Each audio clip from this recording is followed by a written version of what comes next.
Student, आज हम बात करेंगे इंडियन कॉन्स्टिट्यूशन के एक बेहद महत्वपूर्ण आर्टिकल, वह है आर्टिकल 4, अनुच्छेद 4। इसकी शब्दावली इतनी कठिन है कि जिसे आप एक बार पढ़ें तो समझ आता भी नहीं।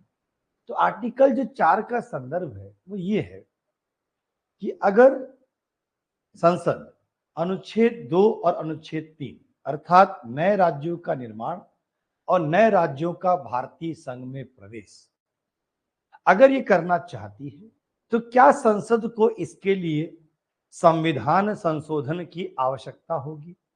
क्या आर्टिकल 368 का यहां पर प्रयोग किया जाएगा? तो आर्टिकल 4 स्पष्ट करता है कि अनुच्छेद 2 और 3, आर्टिकल 2 एंड 3 अर्थात नए राज्यों का निर्माण और नए राज्यों का भारतीय संघ में प्रवेश के लिए संविधान संशोधन की आवश्यकता नहीं है। किंतु यहां पर एक टेक्निकल पेंच ये है कि अगर नए राज्यों का निर्माण किया जा रहा है या राज्यों की सीमाओं में परिवर्तन हो रहा है, राज्यों का नाम परिवर्तित हो रहा है, जब यह विधेयक या बिल राष्ट्रपति के समक्ष प्रस्तुत किया जाता है तो राष्ट्रपति इसे राज्यों के सहमति के लिए राज्यों को वापस भेज सकता है। अर्थात राज्य की सहमति यहां पर बेहद आवश्यक है।